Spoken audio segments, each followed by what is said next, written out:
Bonjour à tous, c'est Fantôme Déconnecté. On se retrouve aujourd'hui pour le 13e épisode, il me semble, d'Entretien Fantôme. Ça fait presque, ouais, même un an, je crois qu'on s'est pas retrouvé pour discuter de musique.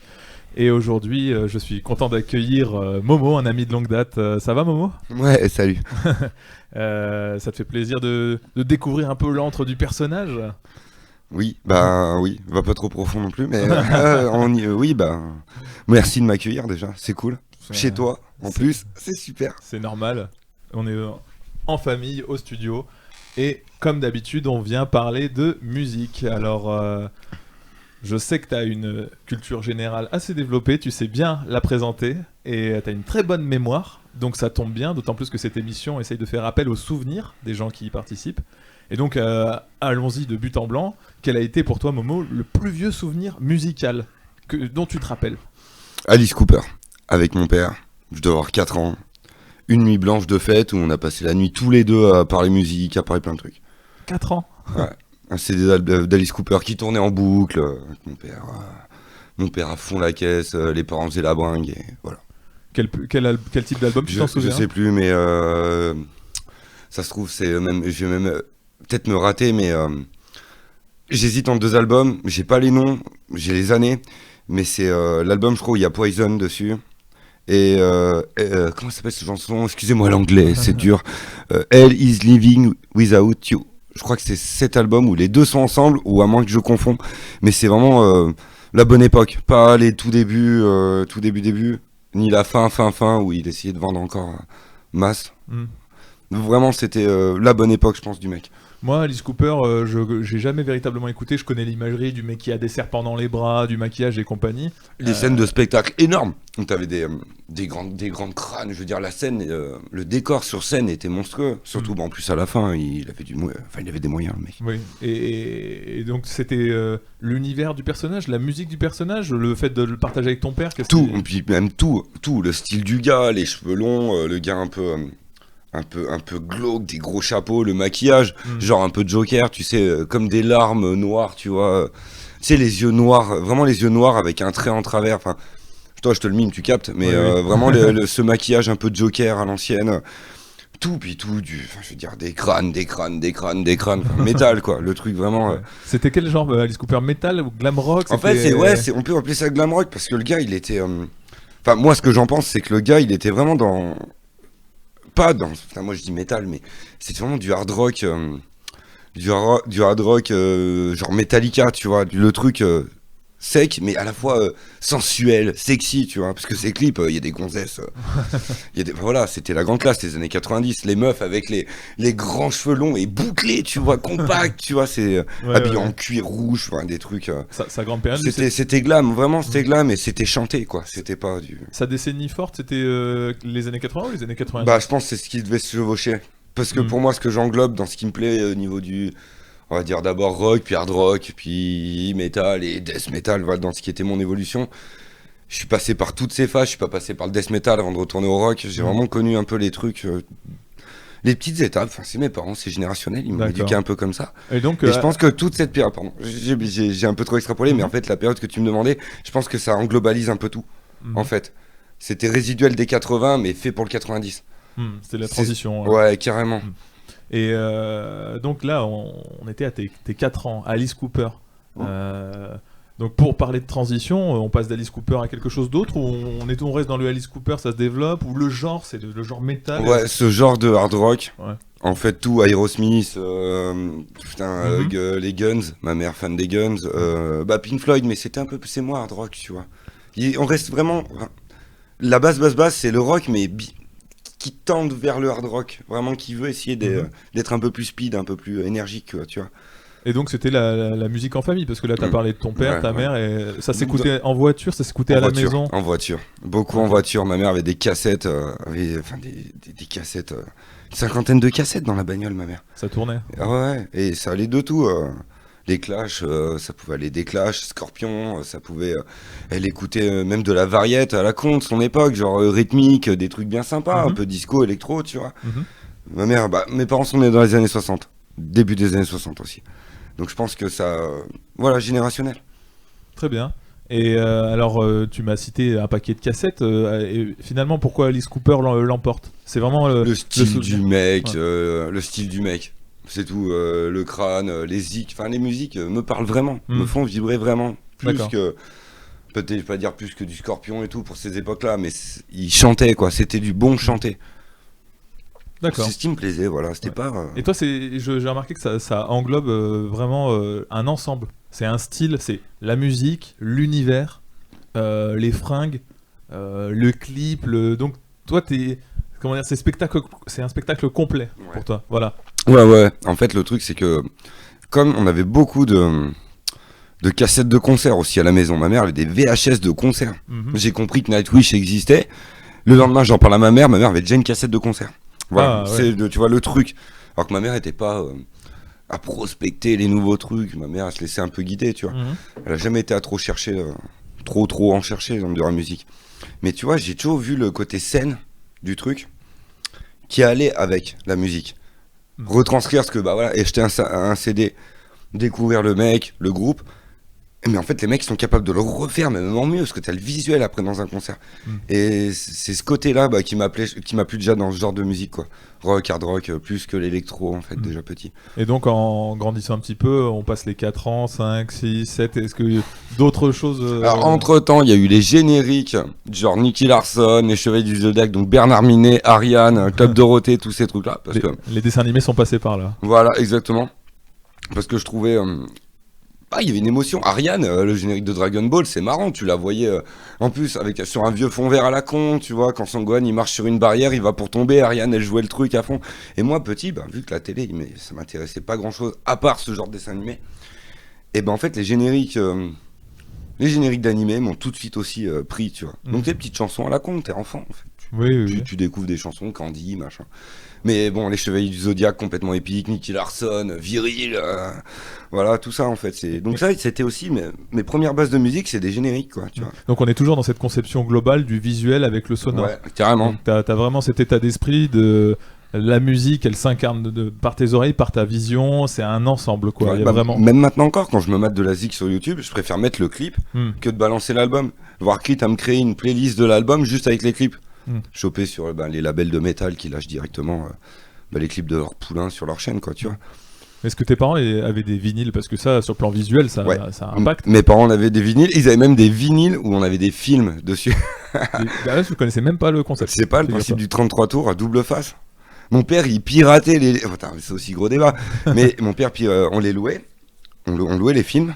Et mon père, en fait, calait un magnétoscope avec des RCA à l'époque. Oh, putain, mais c'est vieux. Hein. Il y a plus de 20 ans. Et il chopait les films comme ça, il les mettait sur VHS. Donc en plus, on avait les plateformes vinyles vidéo, il y avait des concerts dessus. Donc ma mère avait ça, en plus elle en avait une vieille plateforme, elle avait du Mylène Farmer, ma mère dessus, tu vois, les gros concerts. Ça c'est extrêmement visuel, Mylène Farmer Ouais, aussi. puis le son du vinyle n'était pas dégueu, quoi. Oui, il suffit que t'aies un ampli et tout, ça envoyait mieux qu'une VHS. Hein. Bien. Donc vous écoutiez en voiture, et puis à l'intérieur il y avait du matos. Ouais, il y avait des concerts. Ma mère était bien comme ça à l'époque, elle nous balançait un concert à la maison, tu vois, en fond, tu vois. Sympa. Bah ouais, c'est... Et qu'est-ce que t'as comme souvenir de concerts retranscrits Alice Cooper. On y retourne. Il y en a eu un. Très bien. Mylène Farmer, et après, après c'est plus tard, quoi. Moi j'ai poncé les concerts, donc j'ai pas vraiment trop de souvenirs. Vu que c'était plus des musiques dans la bagnole. 80% c'est de la zik dans la voiture que j'écoutais avec mes parents. D'accord. Donc ça on était à la cassette dans la voiture. Ouais, carrément. Parce que la période CD c'était un peu onéreux à cette époque-là. Là on se situe quoi au début des années 90. Ouais, c'était pas encore trop commun d'avoir des lecteurs CD en voiture. Non, on n'avait pas. Moi les premiers que j'avais 9-10 ans, tu vois. Donc là on passe de 6, 7, 8, 9, 10 ans. On est toujours dans une conception de l'écoute musicale dans le cadre familial, en voiture, à la maison. Est-ce que y a un partage de ça avec des potes de récré, quoi? Est-ce que c'était un sujet, la musique, entre camarades? En fait, pas vraiment. Parce que moi comme je disais, la télé, déjà tout petit, 4 ans, ça m'intéressait plus de mater des animés ou des trucs qui me plaisent, tu vois. Des qui me plaisent à moi. Sauf que la plupart de mes potes, ils regardaient un peu tout. Genre M6 Kid, les trucs, donc t'avais vite un générique rap et tout qui arrivait dans la culture des gens. Et moi, comme j'étais encore à écouter déjà du Metallica avec mon père, ou tu vois, des musiques... de la musique, quoi. J'écoutais plus de la musique qu'un vieux générique à la con rapper en 2 secondes. Donc Oui. il y a vite eu une fracture déjà gamin, genre début de primaire, où j'ai vu que question culture musicale, bah, j'étais un peu en décalé. Mhm. Le rock était en train un peu de crever, mais on était en train de faire crever Ben, cette musique intelligente, moi je pensais à ça. Bah, en plus, c'était la période où le grunge venait un peu nettoyer Exact. le rock en Ouais. disant bah attendez, on retire la technique, on retire les guitares héros, on retire un petit peu tout ça et on arrive en mode dégueulasse, crasseux, on balance un peu tout ça et on dit merde à tout ce qui a existé jusqu'à présent. Finalement, le glam rock, tout ça, c'était la fin un peu de toutes les formes de rock, sauf le métal qui arrivait quoi. Mais Oui. il y avait cette période de grunge qui est un peu en fait C'est ça. mis au placard le côté stylé d'écouter du rock. Bah nous en France, je dirais, parce qu'en fait aux États-Unis, Mhm. Alice Cooper, Metallica, tout ça, ils ont toujours fait des scènes. Tu vois, eux, ils sont.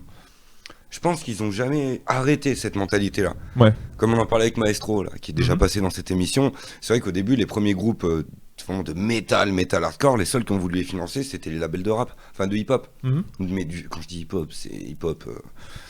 Il y a 20 ans, les gars. Oui, oui. Donc c'est ça qu'en fait, nous en France, oui, on a été un peu, je dirais, parasité par toute cette nouvelle culture en fait qui a émergé maintenant au 21e siècle. Oui, oui. Et moi du coup, qui était plus dans la culture, Black Sabbath, tout ça que mon père écoutait, c'est fin des années 60, je veux dire. Donc moi, c'est plus du milieu du siècle dernier. Ça a commencé jusqu'à 2000. Enfin, Ouais. voilà, tu vois. Et donc tu avais ce décalage avec tes camarades, Ah, mais carrément. pour autant tu avais quand même, tu me disais avant, les génériques de dessins animés. Donc ça te rassemblait sur les dessins animés, mais c'était pas un sujet de discussion la musique ou Pas non vraiment, parce qu'au final, les génériques de dessins animés, on avait tous maté Dragon Ball Z, Nicky Larson, donc après la musique, je dirais que peut-être qu'à cette époque-là, tu te dissocies complètement les deux, le côté, enfin je sais pas. Ouais, c'était pas un sujet de discussion. Ouais, non, c'était pas dans le. Hmm. Enfin, à l'école, c'était différent. Ouais. Ouais, et donc à l'école, t'avais pas forcément. Pendant que les autres avaient leur CD d'M6 Dance et autres, toi, Mhm. t'étais sur tes classiques et tu confortais la culture parentale en écoutant et en. Ouais, c'est ça. Après, j'en ai eu des CD à la con, tu vois, avec la dance. Ouais. Si on peut dire, voilà, deuxième étape, peut-être la dance. Tu Vers vois, quel six- âge là 10 ans 16, 7 ans, plutôt 7-8 Ah ans, oui, parce que d'accord. j'ai connu voilà, l'électro, quand ça commence à me parler, c'est des trucs comme Robert Miles. Après, il y avait des saloperies, du genre Paradisio, les chansons. Voilà, tu regardes tes dessins animés, t'as la pub, et t'as la pub du CD, du best-of, de dance de l'année. Là. Donc évidemment, tu voyais le truc. Donc vu que tout le monde chantait ça, donc moi j'ai eu quelques CD. Je les ai pas demandés, forcément. Mais c'était des cadeaux apparemment offerts par la famille de base, quoi. T'offres ce genre de CD, de Des musique. singles best-of, ouais. Ouais. Mhm. Ça Carrément. s'offrait à l'époque, hein, moi je me rappelle des cadeaux comme des singles Mhm. ou des best-of que des grands-mères achetaient en disant tiens, mon gosse il a 9-10 ans, je vais lui prendre un M6 Dance, dedans il y a les classiques, et puis les merdeux C'est ça pas écoute. forcément le pire cadeau qu'on peut te faire, oui. le cadeau non voulu ou non désiré, on va dire, qu'on pourrait te faire. Mais c'est vrai que bon, bah si t'es. Bah, je m'y suis fait, j'ai complètement adhéré au truc, parce qu'évidemment, la masse, tu vois. Mhm, Au bout bien d'un sûr. moment, donc, il a bien fallu que je m'y intéresse un peu, mais Et- putain, je suis toujours resté dans. Et comment t'as fait un peu pour concilier finalement ton côté rock, métal un peu hard avec de la musique techno, tout ça? T'étais juste, bah c'est de la musique qui me plaît, je l'écoute et c'est comme ça? C'est ça, c'est ça, j'étais. Enfin, il n'y avait pas vraiment de pensée, d'arrière-pensée à tout ça, j'ai suivi le fil. Il y a plus tard, peut-être à l'adolescence, où j'ai commencé à dire merde, à part le métal, il n'y a rien qui vaut le coup. Enfin, c'est pour Oui, moi. oui, bah, bien Rien sûr, ne vaut le c'est coup pour moi, tu vois. ton expérience. Mais après, en fait, on a connu aussi, bah là par contre, 8, 9, 10 ans, Thunderdome sur cassette, le grand Ah. frère d'un pote avait du Thunderdome. Et là, c'était de la techno qui tapait un peu. Et vu que j'aimais déjà bien la batterie, les doubles grosses caisses, quoi, tu vois, Ouais. qui te prennent au poitrail, tu vois. Et ben en fait, quand t'as de la grosse techno avec de la grosse basse, bien saccadée, des gros boum, boum, boum, boum. Oui, oui. Et La ben, musique de festoche, ouais. bizarrement, qui tape. ça m'a plu. Ça m'a plu, je dis, ouais, c'est de la bonne techno, tu vois. T'as entendu ça où? Parce que ça sortait pas à la radio. Le grand frère d'un pote qui avait, putain, il devait avoir 6-7 ans de plus Ouais. que moi. Le grand frère d'un pote qui avait 6-7 ans de plus que moi. Et bah, mon pote était déjà plus vieux, il devait avoir bien 2-3 ans. Et ben lui avait ses cassettes, donc mon pote, par procuration, les piquait, on les écoutait. Voilà. D'accord. Et ben, donc là, c'est là où tu changes un peu le spectre de découverte musicale de la sphère familiale à la sphère finalement amicale. Et là, tu fais appel à finalement quelqu'un de plus grand, de plus vieux, de plus expérimenté. Parce que Thunderdome, connaître Thunderdome à 10 ans, c'est quand même un peu particulier. Hein. Si c'est personne qui t'y a mis, c'est quand même c'était quand même une musique de niche, je trouve, à l'époque. En tout cas pour les Oui. gens de notre âge. Hein. Oui. Ouais. Parce que même lui, qui devait avoir 15-16 ans, le gars était. Bon, je me souviens du profil complètement de la famille, tu vois. Ouais. C'était des gens. Je veux dire. Comment dire, c'est les gens les terres froides, quoi. Tu bois des canons, t'es pas non plus allé faire la teuf à 14 ans, surtout à ces époques-là, tu Mhm. vois. Fallait vraiment être un marginal pour commencer voilà, commencer les festoches à 14-15 ans à l'époque, surtout à l'époque. Donc, ouais, c'est vrai que si on me l'avait pas amené, peut-être que je m'en serais même pas du tout intéressé. Et donc, vers 10 ans, Thunderdome, et qu'est-ce que t'en as déduit? T'as dit, tiens, ça c'est de la musique électro qui me parle. Bah, bah oui, en fait, ça parle. Mais c'est le côté. Peut-être le côté lourd, en fait. Il y a Le une violence côté dans boum, boum. Thunderdome. Voilà, et c'est ça qui me. Finalement, ça se répercute avec le métal qui a... Peut-être que je me sentais enfin touché, en fait. Parce que les chansons à la con, t'as une minette qui chante comme Paradisio, tout ça, bah voilà, c'est une paire de fesses qui chante un truc mixé, du coup, ça se trouve, la meuf, elle sait pas chanter, tu vois. Voilà, c'est ça, je arrivais déjà à le comprendre. Alors qu'en fait, Thunderdome, bah, j'ai compris que c'était de la musique faite par ordinateur ou, voilà, de la musique complètement synthétique, je dirais. Oui, bien sûr. Et que bah, ça arrivait à me toucher, quoi, ça arrivait à me prendre au poitrail. Moi qui étais déjà dans le trash et le métal, tu vois, donc... Et à cette époque-là, est-ce que tu avais déjà fait des concerts en famille? Tu avais déjà Non. été amené? Alors, des espèces de festivals, ouais, dans la Drôme quand j'étais plus petit, mais c'était plus de la zik, on va appeler ça du ska, tu vois. Genre du ska de l'époque, tu vois, de la zik populaire. T'avais un peu festif, un peu paillard, tu vois. C'était surtout des petits groupes locaux, mais j'étais petit, j'étais dans la Drôme à l'époque. Donc le département y prêtait bien, tu vois, à ça. D'accord, c'est parce que c'est un lieu où il y a de l'espace pour pouvoir en faire. C'est ça, ouais, c'est ça. Il y avait beaucoup de scènes ouvertes, des grandes places, tu vois, dans la ville. Moi, j'habitais à Cray, donc en fait, je me souviens de la petite ville médiévale. Hein, il y avait une espèce de tour et tout. Enfin, je me souviens très bien. Et il y avait tous les ans, il y avait, je sais pas, genre la fête de la musique avant l'heure. Donc ça, j'en ai vu. J'ai vu tout de suite à l'approche des icônes de ce que c'était. Ma mère qui aimait bien ça. C'est elle qui m'a inculqué avec le fait qu'une musique est plus noble quand elle est jouée par un instrument, grâce à un mec qui a du talent plutôt qu'un mongol qui appuie sur 3 touches devant un ordi et qui te fait une vidéo à 2 millions d'euros, quoi. Ouais, donc c'est le côté, le respect de l'artisanat, quoi. Exactement, exactement. Ouais. Et ma mère qui m'a inculqué ça. D'accord. Et ton premier concert Bah en fait, j'étais même pas né, c'était ma mère et mon père, ils sont allés au Pink Floyd. Et vu que le carré VIP, il y avait personne, des places réservées, le staff a fait non mais madame t'es enceinte, vas-y vous allez vous asseoir là-bas. Donc ma mère méga grande vue et tout, avec un biker viril en bas en mode non il y a une femme enceinte, si la fosse déborde, c'est Pink Floyd, hein, ça allait pas. Mais ceux qui écoutaient les Pink Floyd, ils avaient sûrement une seringue dans le bras avant d'arriver, donc ce genre de trucs.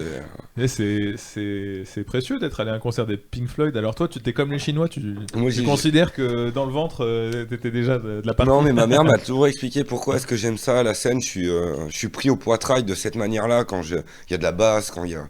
C'est les vibrations, les fréquences. Voilà. Finalement, Thunderdome. Tu vois, je peux pas écouter, je suis pas bloqué comme j'ai besoin d'écouter que de la guitare sèche ou un piano à cordes. Tu vois, le côté est retranscrit du coup par une enceinte, j'arrive y trouver un truc. Oui. Parce que ça, c'est important aussi. Il y a des gens, ils supportent pas une musique qui sort d'autre chose. Donc, c'est peut-être, sans parler d'être snob ou tu sais, le milieu un peu bourgeois piano. Oui. Il y en a, ils peuvent s'y faire. Mais il y a des gens aussi, ils préfèrent le son, la pureté du son. J'ai vu des malades mentaux comme ça en soirée qui t'expliquent ça, tu vois. Mais vraiment. Et je sais pas, moi je sais que quand la basse est poussée, quand le son est réglé, le principe d'une table de mixage quand même dans un concert, c'est que faut rendre le truc moins dégueulasse que ce qui paraît. Donc ça, j'ai complètement adhéré au truc, tu vois. Je respecte complètement. Et donc là, t'as quand même une compréhension technique de la musique, pas en tant que simple consommateur. Et est-ce que ça t'aurait poussé à devenir musicien ou à apprendre de la technique de la musique J'ai essayé de faire de la basse, j'avais 17 ans, mais je commençais tellement à bosser au black déjà, que j'avais les mains tellement défoncées, que le soir j'avais autre chose à foutre en fait. Pendant que tous mes potes se sont mis à les guitares sèches, parce que la plupart de mes potes, mon ami Gato, qui est autodidacte aussi de la guitare, qui nous a saoulés avec White Stripe pendant 2 ans à jouer les 3 mêmes accords, puis d'un coup, je sais pas, le mec, ses doigts se sont mis à faire ce qu'il voulait, tu vois. Et lui, il s'est mis à ça, j'ai rencontré le grand Marco à l'époque, tout ça, enfin, des amis, des vieux amis. En commun, bien sûr. Et ils étaient déjà tous un peu là-dedans, tu vois. Marco, qui est fils de prof de zik, Romain. Oui. Romain aussi, tout le monde était à fond là-dedans. Donc moi, je me suis pris une basse, tu vois. Et j'ai pris des cours en plus. J'ai vraiment pris des cours avec un mec. Et dans une année scolaire qui n'était pas la plus facile pour moi, parce que c'était une année où j'allais pas beaucoup en cours. L'excuse de merde, mais c'était un peu le cas, les grèves. Les grèves du lycée qui commençaient vraiment à être présentes. Et oui, ça m'arrangeait. J'avais pas à me lever le matin parce que j'avais la moitié de mes cours. Mais du coup, j'ai pris les cours dans la même ville où j'étais au lycée, en fait, tu vois. D'accord. Pour être sûr d'être sur place quand j'ai des heures de trou, et j'étais censé moi-même caler mes rendez-vous. Puis après, au bout d'un moment, mec, j'ai dit, écoute, désolé, mais j'ai plus le temps, quoi.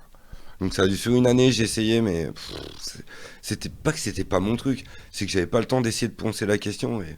T'étais pas dans les meilleures conditions pour. J'y sens, oui, non, carrément. Et est-ce que tu sentais que c'était naturel ou pas naturel? Est-ce que t'as senti qu'il y avait... Moi, en final, dire pas naturel parce que c'est pas un besoin que je ressens. D'accord. Tu vois, il y a des trucs qui, à cette époque-là, me sortaient par le cul, tu vois.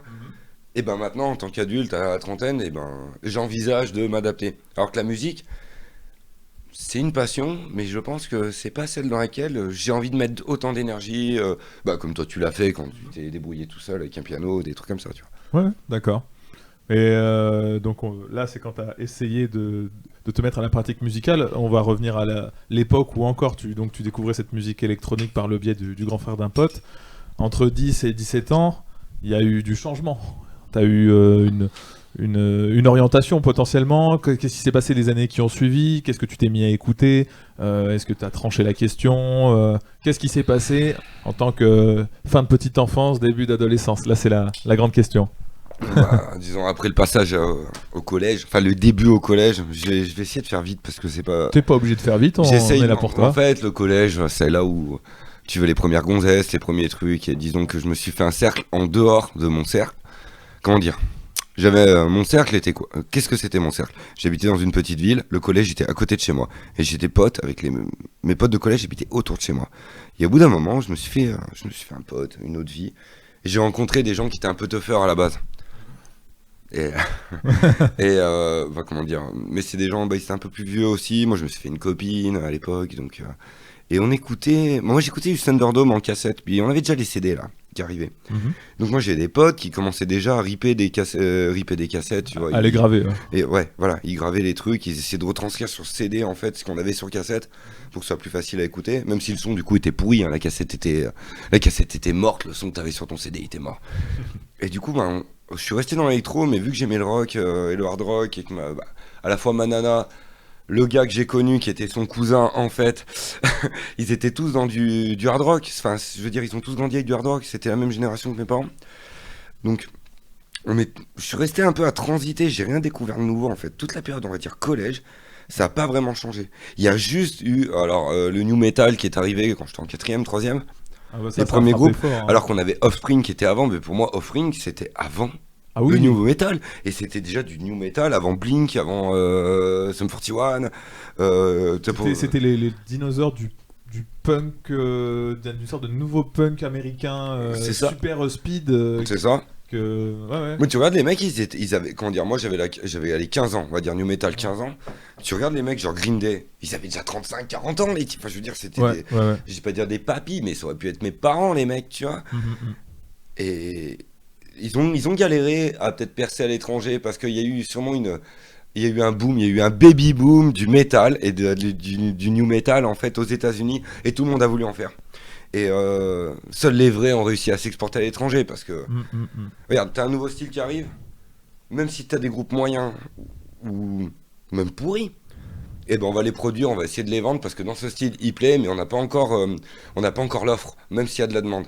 Alors que là, new metal, à ce moment-là, ce que j'en ai compris en grandissant et en commençant à m'intéresser à ça, tu vois, à l'histoire du métal, à l'histoire de la musique, à l'histoire de tous ces trucs, et ben j'ai compris qu'en fait il y avait énormément de groupes qui ont essayé de percer et ils ont juste fait un tri, et on est passé à côté de pépites. Alors que des mecs comme désolé les gars, mais moi Green Day pour moi c'était mignon, mais c'est de la merde, tu vois, j'en pouvais plus. Oui, tu vois, genre de truc. Sur 41 ça a duré 2 minutes, mais voilà. 41 c'était les enfants ratés d'Offspring pour moi. Offspring, en fait, moi quand j'ai découvert Offspring, pour moi c'était le groupe de mes cousins et cousines plus vieux de moi de 5-6 ans. Pour moi c'était des anciens, ils étaient déjà implantés, il y avait quelque chose, une sonorité, une force. Et après les Blink, les Sum 41, les trucs, c'était la même chose, en plus fragile, en plus mixé, en plus propre, en moins énervé, en plus... Et c'était ma génération, mais je me dis, mais pourquoi j'écouterais ça? Il y a déjà Offspring, quoi. Les mecs ont déjà sorti 6 albums au début des années 90, à la limite. Exactement, années 90, moi j'étais petit Offspring. Je me souviens. Ouais, ils étaient déjà installés. Et eux, ils sont passés, quoi. C'est-à-dire que pendant que Sum 41, les mecs ont fait 2-3 albums, Offspring est resté, quoi. Donc là, Offspring, c'est vraiment, ça a marqué son... C'est le groupe symbole du genre de ce punk actuel des années 90, punk américain. Mais c'est ce qui plaisait, parce que c'était une musique pas faite pour la jeunesse, même si les mecs avaient déjà 25, 28 ans. Mais c'était quand même de la zig de... Putain, comment dire? C'est quand tous ceux qui écoutaient ça, c'était comme pas des jeunes rebelles, mais tous des mecs qui faisaient du skate. Je veux dire, tu les vois, les gars. Oui. T'as pas Tony Hawk d'ailleurs qui est passé à l'époque Bah, souvent dans dans un des clips, dans un de leurs clips, ou c'est un autre groupe, je sais plus. C'est sûr, c'est que Mais ils te vendaient du truc de John et ils te rassuraient. C'est pas du vieux punk rebelle ou comme quoi ton père, comment dire, capitaliste qui te demande de bouger ton cul et d'aller au boulot, tu vois. Et ben c'est un gros connard. Non, ils sont en train de te dire comment dire, il t'évoquait tes conneries, c'est bien de faire la fête, c'est bien de faire ça, mais qu'est-ce que j'ai la gueule de bois le lendemain. Tu vois, il y avait une bonne morale, tu vois, c'était pas le punk à la con qu'il y a eu chez nos parents. Et c'est pour ça que ça a plu autant de jeunes, je pense, au new metal. Oui, parce que là, oui, on fait la transition avec le néo-metal qui est apparu finalement à l'époque où Offspring avait déjà quand même plus ou moins percé, parce que le début du néo c'était Rage Against the Machine. Ils l'ont tout montré, ouais, voilà. C'est le groupe officiel du mélange un peu du chant un peu rappé avec de la guitare, du métal et une batterie quand même un peu avec du groove, et c'est super énergique. Et après, il y a eu Deftones qui est arrivé au milieu des années 90, System of a Down en 97 avec le premier album. Après, il y a eu C'est aussi vieux System. Ouais, c'est vieux, j'ai 97 zappé, le ça. premier. Et puis après, le populaire, ce qui a popularisé le genre à la radio, les Linkin Park, quoi. Là où c'était le son plus propre, plus Ouais, rock. Linkin Park, quoi, carrément. Et toi, donc, quand tu traînais avec ce groupe-là, avec ta gonzesse du moment et ces mecs-là, donc ils écoutaient. Ils t'ont mis un peu du néo dans les oreilles? Non, on était vraiment. Ils écoutaient que de la teuf, que du son de teuf, en fait, les mecs, et du coup, moi, ça me gênait pas. Putain, et un autre truc aussi, je me souviens toujours des pochettes d'albums, c'est. Désolé, c'est de l'allemand, du suisse allemand, je suis désolé. C'est Raven Mettler, un truc comme ça. T'as une tête de cerf dessus. On dirait une bouteille de spiritueux. Non, mais voilà, carrément, t'as une tête de cerf. Putain, c'est quoi on boit les Jaeger bombes, la bouteille de Jaeger. Et Ouais. ben l'étiquette de Jaeger, ça me rappellera toujours ces albums-là. Et impossible, enfin, même en cherchant un peu sur Google, j'arrive pas à y retrouver. Et j'ai des potes qui étaient super fans de ça. Ouais, on lance une annonce là à ceux qui nous écoutent. Exact. Si vous retrouvez, mettez dans les mettez-le en commentaires. Ouais, voilà. J'irai voir, ouais. Et ce truc-là, moi, ça m'a bien plu, tu vois. Ils m'ont fait découvrir des trucs, mais du moment que c'était pas du hard rock, il y avait pas une personnalité d'un chanteur, d'un groupe, il y avait pas une âme telle que je la cherchais. L'électro, ça restait de l'électro. Enfin, D'accord. voilà, ça Toi, restait de la il techno. fallait le côté organique, le côté vivant, Ouais. le côté réel, le côté Le spectacle, représenté. le Ouais, spectacle, Alice Cooper, bah, tu vois, ça m'a donné ça, ce côté spectacle. Chaque album a une âme parce que un peu plus de serpent, un peu plus de crâne, un peu plus de biatch, un peu plus de tout en fait. Oui. Et donc, quand est-ce que tu t'es mis à chercher un peu plus ça par toi-même, ou qu'est-ce qui s'est passé par la suite? Parce que t'es pas resté bloqué dans les... En fait, je n'ai rien cherché. On me l'a mis en pleine gueule. On m'a dit, t'as pas le choix. Alors, à l'époque où j'ai eu fin d'année de ma troisième, j'ai déménagé à la campagne à côté de mon meilleur pote, mais d'enfance en fait. Le mec qu'on s'est connu au CP, quand mes parents décidaient de revenir dans la région, là, Grenoble-Bloise. Et je me suis fait un pote, mon pote gâteau, et le famoso joueur de guitare sèche. Et On salue au passage. ouais, exactement, il fait un bisou. En fait, lui, il commençait déjà à être intéressé par la zik, fin de collège, tout ça. On parlait, bon, on s'est retrouvés, on s'est mis à habiter en face. Donc, on a écouté, c'est lui, System of a Down, qui m'a fait connaître. Il m'a dit, ouais, mais il y a des trucs comme ça. Et ça, je dis, mais les guitares, les instrus, c'est différent. C'est plus les guitares à Hendrix, ou c'est plus les guitares. Non, là, ça commence à rentrer métal. Et comme à l'époque, je sais Très plus rythmique, comment. Ouais. Et à cette époque-là, je commençais à avoir du blé et j'achetais des, comment ça s'appelle, les bouquins chez le marchand de journaux, Metallian, Hard and Heavy. Donc en fait, ce qui a commencé à ce moment-là, moi, vraiment à m'ouvrir, c'est d'acheter des compiles dans des magazines et de lire des magazines sur les groupes, en fait. D'accord, donc aller chez le Et là, marchand. j'ai connu Children, là, j'ai connu Behemoth, j'ai connu Chimera, Dark Funeral, j'ai commencé à connaître des trucs. Je me suis dit, putain, mais c'est pas mal, en fait. Bon, le mec, il braille un peu trop, je comprends pas. Mais je comprends pas. Et mon père est revenu vivre en France, en fait, quand j'ai eu 15 ans, l'année de mes 15 ans. Et le fils de sa femme, en fait, de la nana avec qui il s'est remis à l'époque, qui est sa première femme, en fait. Il s'est remis avec sa première femme, mon père. Et son fils, qui est un peu plus vieux que moi, il m'a fait, moi, t'écoutes Sum 41, t'écoutes ça? Ouais, mais vu que t'aimes bien Metallica, que t'aimes bien Dark Funeral, putain, c'est grâce à une de mes compiles qu'il a compris qu'ils avaient refait un nouveau groupe, un nouvel album, en fait, Dark Funeral. Et ce gars était fan de Dark Funeral. Il m'a dit, mais attends, si ça commence à titiller un peu, écoute, Carcass, Meshuggah, Cannibal Corpse, tu attaques ça, t'as pas le choix. Et j'ai passé un 15 jours de vacances chez mon père à poncer les musiques de mon demi-frère, en fait. Et c'est lui qui m'a dépucelé. Et t'as écouté du Meshuggah à 15 ans? Ouais, et Cannibal Corpse et Carcass surtout. Carcass parce qu'il avait des albums, il y avait des livrets les gars. À l'époque t'avais un livret, putain t'achetais ton CD, t'ouvrais, t'avais un livret. Et t'avais des vraies photos en fait c'était tous des mecs, je crois Carcass, si je me souviens bien à l'époque. C'était des mecs qui sortaient d'école de médecine qui prenaient des photos en fait. Des cadavres, de la morgue lors de leur cours, et tu les vois en photo avec des têtes, avec des trucs. Après ça a vite été censuré, mais Carcass c'était... Donc t'as été touché encore une fois par inaudible. Je connais pas Carcass moi. Ouais, c'était des trucs, c'est comme des fœtus quoi, les mecs. Si tu veux pas y voir en concert, c'est sale. Heureusement que ça a été mixé pour être mis sur un CD, tu vois. Mais au niveau de la technique, les mecs c'était des dieux. C'était des dieux. Sauf que peut-être qu'il a travaillé moins que certains de nos potes, tu vois, à être vraiment précis. Mais les mecs au niveau technique, ils l'avaient. C'est juste que c'est peut-être d'une époque où le métal était encore des outsiders. On les tolérait pas encore, tu vois. C'est vieux, Carcass. Hein. Et ça s'apparente à quel style de métal ou... Cannibal Corpse, tu vois, D'accord, Cannibal Corpse okay. dans les bonnes années, à l'époque de Kill, l'album Kill, là. Des trucs débiles, genre Time to kill is now, time to kill is now. Ouais, ça mitraille. Débilisant, mais complètement, mais ça reste efficace et métal. Et donc, donc toujours en famille finalement. Ouais, carrément. Famille étendue, donc sous de bons conseils et sous l'observation de tes propres recherches chez le marchand de journaux, tu te retrouves à te faire ta vraie culture solide, personnelle. Ouais, mais je suis pas quand même passé tout de suite à Cannibal et à tout ça. J'ai écouté, mais j'ai eu un entre-deux.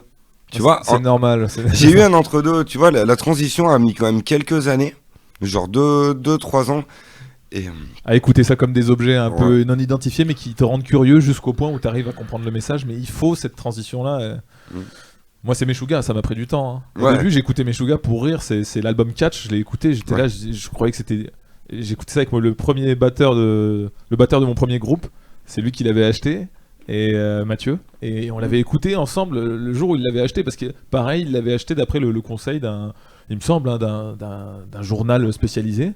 Et puis on s'était écouté ça chez notre ami Jérém, notre ami commun, et on s'était isolé dans sa piole. On avait écouté ça lors d'une soirée, je crois, où le truc d'autiste. La véritable contre-soirée, celle où t'écoutes du death metal gratos en mode découverte. Et on s'était foutu de la gueule de l'album en disant, parce qu'on ne comprenait pas, c'était une inconnue pour nous. Donc tu vois, quand on est face à l'inconnu, c'est comme les gens qui vont voir un film d'horreur et en fait ils rigolent parce que ils comprennent pas tout, ils ont tellement peur qu'ils préfèrent en rire, tu vois.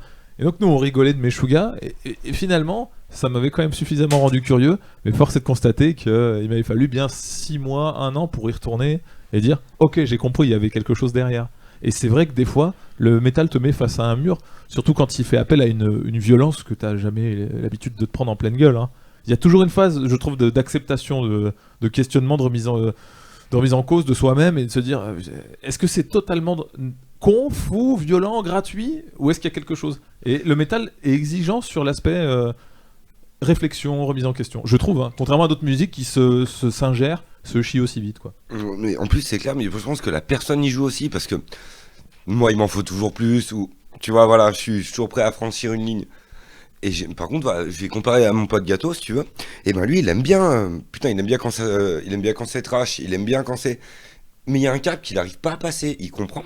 Il écoute Rammstein, il écoute des trucs qui peuvent taper, se mettre un peu à gueuler. Mais il y a des caps, il n'arrivera pas à y passer. Tu vois, c'est pas sa personnalité, c'est pas son truc. Ouais. Et moi, je pense que j'y suis arrivé facilement parce que je pense que je suis peut-être fait pour écouter ça. Enfin, je sais pas. Il y avait quand même un travail en amont. S'il y a 4 ans, t'écoutes Alice Cooper, tu t'ouvres les portes quand même. Oui, dès le début, j'étais fait pour ce genre de truc. J'étais fait pour écouter ça. Enfin, j'étais endoctriné, carrément. J'étais endoctriné à ça, mais n'ayons pas peur des mots. Pas en mal. Et la phase de transition, ça n'a pas été un truc. Mais tu vois, je savais que ça existait. J'écoutais certains trucs très trash, même débiles, tellement débiles que j'écoute même plus maintenant. Mais il y a des groupes que.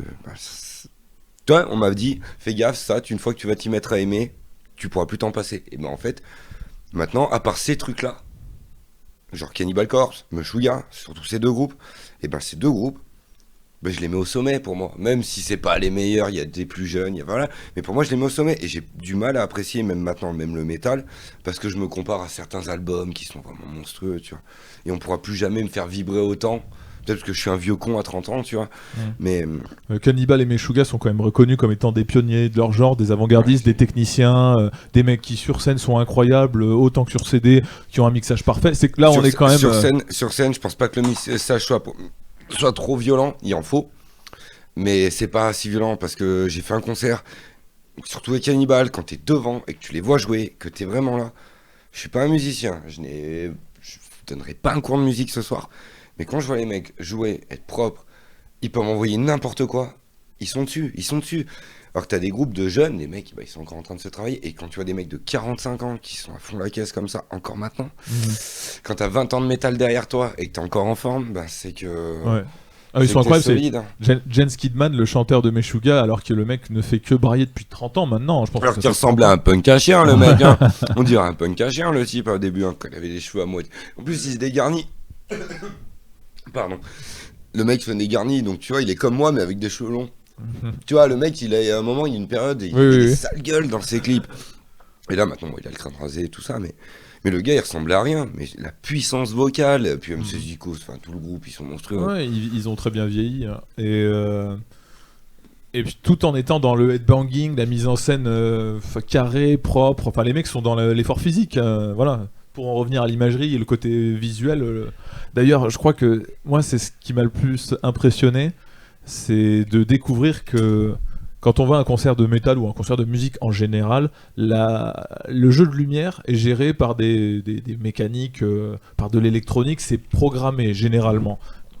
Surtout, d'autant plus quand il s'agit de musique rapide, technique, où il se passe beaucoup de choses en même temps. Oui. Et il y a une vidéo sur YouTube qui vous indique, parce que Meshuggah, ça va extrêmement vite, les rythmiques changent constamment, ça demande quand même de pas être le dernier de la classe pour écouter avec raffinement Meshuggah. C'est déstructuré comme musique, oui. C'est pas intro, couplet, refrain, couplet, outro.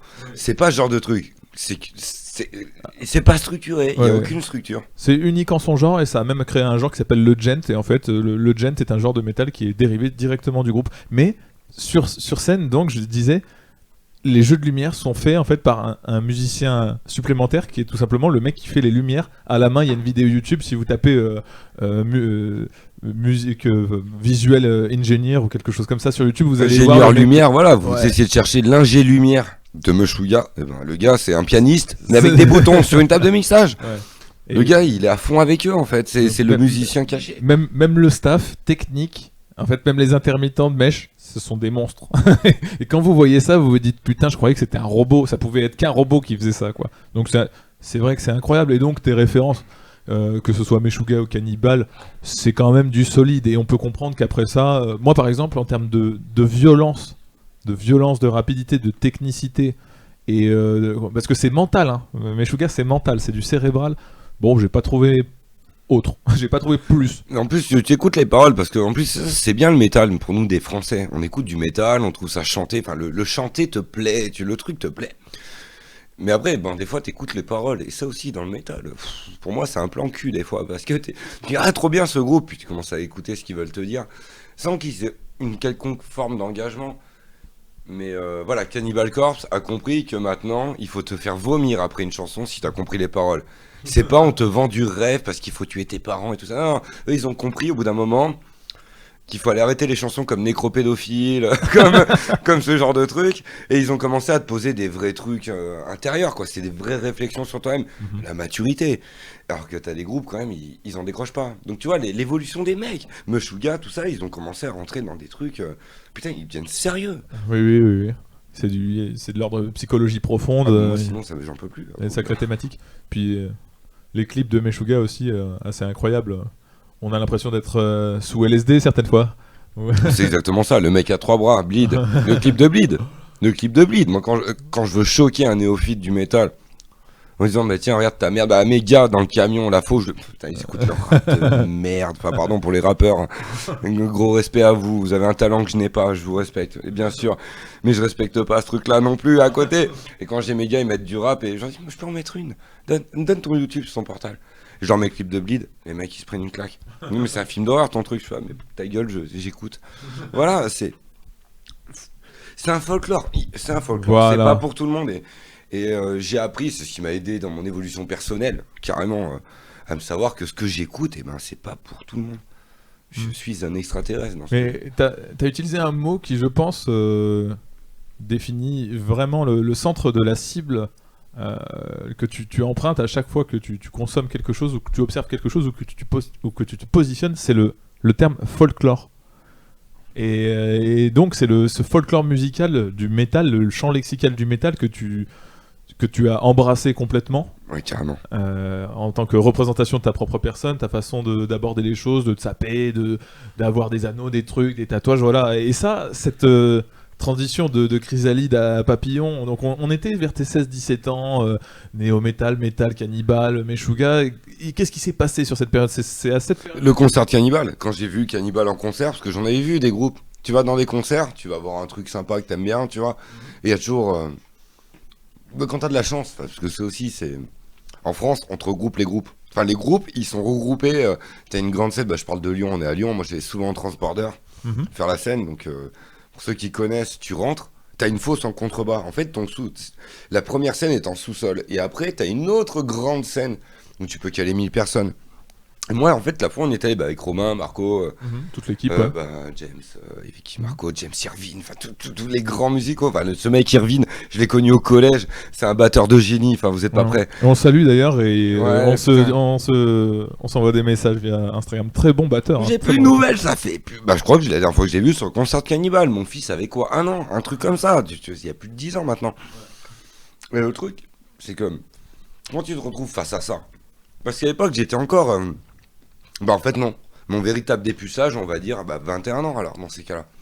Parce que j'aimais Dark Funeral. J'écoutais un peu de Cannibal, mais j'écoutais l'album Kill. Donc, je m'infligeais cette violence naturellement, cet album un peu des... Et Romain m'a dit, fais gaffe, le nouvel album Éviscération Plague. Désolé, voilà, mais voilà. Pas de soucis. C'est les noix de cajou. On va dire que c'est les noix de cajou. Voilà. Alors, cet album, quand tu vois...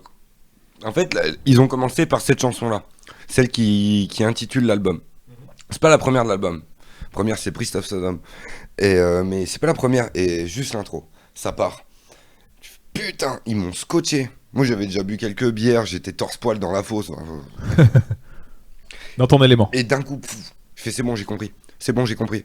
Alors que tu vois, des mecs comme Romain, Marco, qui ont...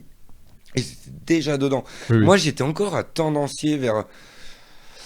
putain, j'écoutais beaucoup de Rammstein aussi à l'époque, j'écoutais du Ectomorph, ça chantait, c'était structuré, mais ça braillait un peu, ça voulait tendre. Mais là, c'est là que j'ai dit, mais en fait, il faut que j'écoute que ça. T'en écoutes déjà, n'écoute plus que ça. Et je crois qu'après ce concert, vraiment, je me suis dit, mais le new metal, gerbe-le, gerbe-le, n'écoute que du trash. Ce que j'appelle du trash, quelque chose d'insupportable pour la plupart des... D'assez extrême, de violent, de puissant, qui joue sur la technique. Alors que j'allais bien dans ma vie, hein. Vraiment, j'avais aucune déprime, j'allais très bien, mais il y a que ça qui me faisait vraiment vivre. J'étais arrivé pour moi au summum de la musique que j'aime. Et tu t'es mangé une claque, donc c'était un concert à 21 ans, Cannibal? Ouais, Chad, il avait 1 an, ouais. Donc du coup, ouais, c'est ça, avec Romain, Marco, James, Irvine, il y avait tout le monde. Ouais, il y avait Irvine. Ouais, il y avait Irvine. Et de 17 à 21 ans, donc t'as encore compilé un peu toutes sortes de musique. L'entre-deux, ce que j'ai appelé tout à l'heure l'entre-deux, entre Sum 41 et Cannibal, il y a une espèce de... Il y a tellement de variantes, c'est grunge metal, doom metal, trash metal, death metal, black metal, il y en a tellement d'intitulés, et pour moi, je peux... Voilà. Mais j'ai eu une période transitoire, mais je me suis pas... Enfin, tu vois... Je sais pas comment justifier ça en fait. C'est juste une période d'écoute, d'ouverture. T'avais les magazines, t'avais les amis, t'avais les copines, t'avais le contexte, t'avais le cadre. Et la musique populaire à cette époque-là, donc t'avais marqué une coupure nette. Parce que 16-17 ans, là, c'est l'époque où tout le monde écoute son groupe parce que t'as 16-17 ans. Là, t'as dû quand même... ça devait trancher. Alors, cette époque-là, j'étais au lycée, donc les métalleux... J'étais dans un lycée technique, donc du métalleux, il y en avait. On avait encore des gothiques, les gars. Vraiment des gens avec les cheveux longs qui se maquillaient les yeux. Ils restaient virils malgré le côté un peu androgyne du côté gothique. C'était pas de l'émo tafiole à la Tokyo Hotel. Non, mais je respecte énormément. Non, mais il n'y a rien d'homophobe, mais tu vois, c'est du Tokyo Hotel. Oui. Voilà. Anecdote véritable. Je vais acheter mon Métallian comme n'importe quel début de mois. Je tombe sur le magazine Fan 2 avec Séverine Ferrer. Je vois, mais c'est qui cette meuf gothique? Mais qu'est-ce qu'elle est bonne? J'allume M6 peut-être le lendemain ou le jour même. Ah non, mais c'est un mec. Ah mais merde, il a pas de dents. Ah merde, dommage, c'est un mec. Tokyo Hotel. Il a pas de dents, bon. Et non mais c'est ça le truc, c'est que le mec, je me dis mais c'est quoi? La musique était cool. Franchement, c'était cool. Hein. C'est un truc que j'aurais écouté volontiers à 12-13 ans. Attendez, Mansour. Mais c'est ça, un bon gros truc en Bosch, quoi. Mais c'était... Non, mais attends, on vendait de la langue allemande, ouais, du rock allemand. mais pourquoi? Parce qu'il y a eu Rammstein. Tout simplement. Rammstein était avant Tokyo Hotel, avait mis son empreinte. En fait, il y avait Rammstein, et Tokyo Hotel, c'était le Rammstein pour les meufs. Mais c'était le boys band rammsteinien, tu vois ce que je veux dire? Putain, mais on était déjà en train de leur vendre l'avenir. Ton homme sera un homme efféminé. Et ben voilà, ça y est, intéresse-toi à ça, même surtout dans le métal. Il faut pas que les hommes soient masculins. Mais c'est ça, exactement. on nous l'a calé dès la base. Mais bon, tant qu'il y a Till Lindemann qui fait quelques longueurs, ça se passe, avec les lance-flammes. Mais Till, tu vois, Rammstein, moi qui adore, qui ai toujours adoré entendre des langues slaves, des langues, voilà. L'allemand ne me dérange pas, hein. Certains gerbent l'allemand, le norvégien, le russe, je trouve que c'est des langues... 3 habitués aux langues latines, c'est italien, espagnol peut-être. Il y en a qui gerbent l'allemand. Mais moi, ce que gerbe, c'est que quand je lis les paroles de Rammstein, en fait, putain, des fois, je me dis, bon, la chanson est très bonne, mais c'est ridicule. Faut pas traduire. Faut pas. Ouais. Le texte est ridicule de Rammstein, j'ai jamais traduit, jamais cherché. Il y a des trucs sympas, mais en fait, putain, pour moi, ça reste populaire, ça reste de la variété allemande pour moi, parce que ils ont fêté leurs 10 ans. Alors le DVD que j'ai, Live aus Berlin, qui était tourné pour mon anniversaire sur 2-3 jours à Berlin, en fait, ils ont fait pour leurs 10 ans, en fait. Donc les mecs, le groupe est originaire de ma naissance, je me suis impliqué. Puis dès que j'ai commencé à comprendre les paroles, je me suis dit, mais merde, en fait. Mais c'est générationnel, c'est une variété. Alors, Rammstein, c'est autre chose que ce que tout le monde connaît. Les mecs, ils en écoutent depuis fin des années 80, du Rammstein Mutter, il est très vieux. Et oui, et d'ailleurs... j'ai l'impression, moi, que Rammstein, c'est vraiment le premier groupe à avoir concilié la techno, je dirais même la techno, pas l'électro, la techno avec le métal, avec Douast, tout simplement. Le pianiste, il plane dans un... Il est déjà dans l'autre monde, lui. Il y est déjà, en fait. Il plane à un endroit parce qu'il t'envoie quelques touches dans une... H-Zou, H. La chanson H-Zou, H, le mec, il est scotché.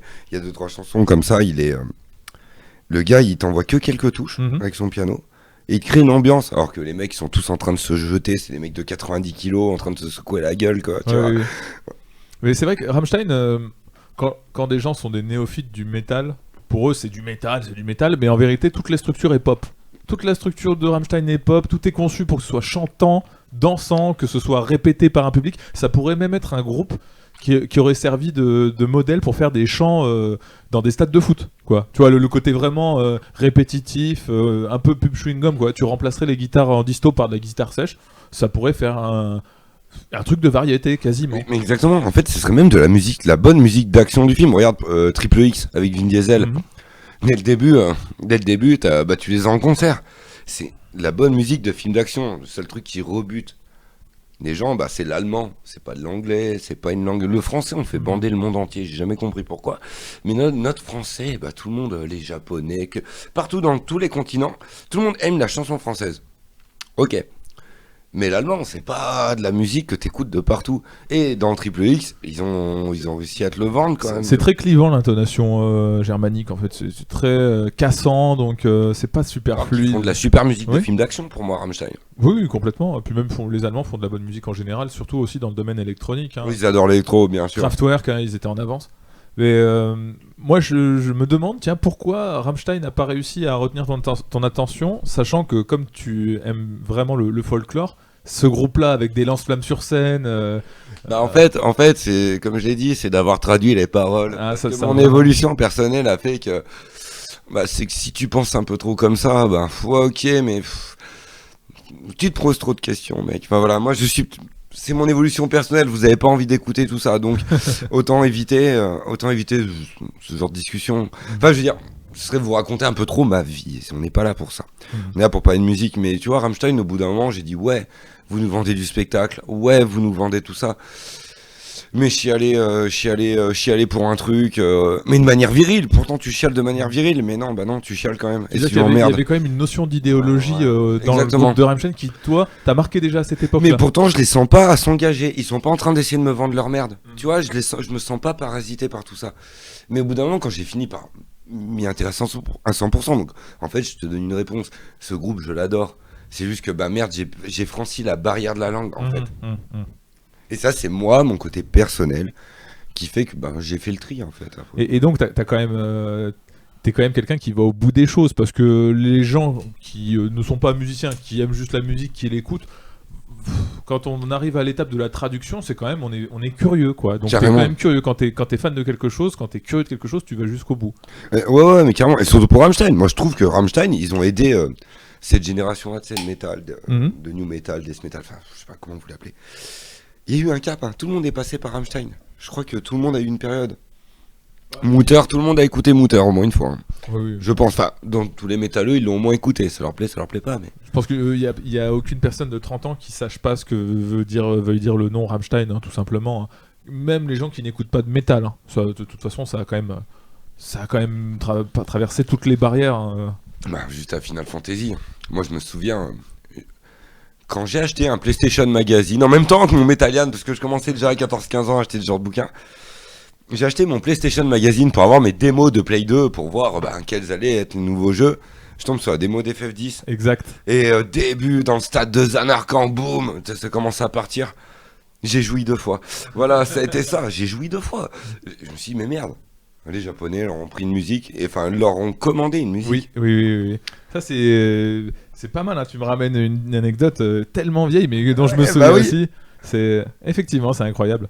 Puis FF10, c'est incroyable. Hein, beaucoup de gens, on fait une petite parenthèse de vidéo, beaucoup de gens disent que c'est pas le meilleur des FF. Moi, ça vous implique, ça implique que les gens, enfin, chacun aime ce qu'il veut, mais Red FF10, il faut dire ce qu'il faut dire. Putain, il était bon. Oui, il est incroyable sur tous les plans scénaristiques. Les mecs arrivent avec un jeu de début de console avec des graphismes que même à la fin, très peu de jeux auront pu dépasser.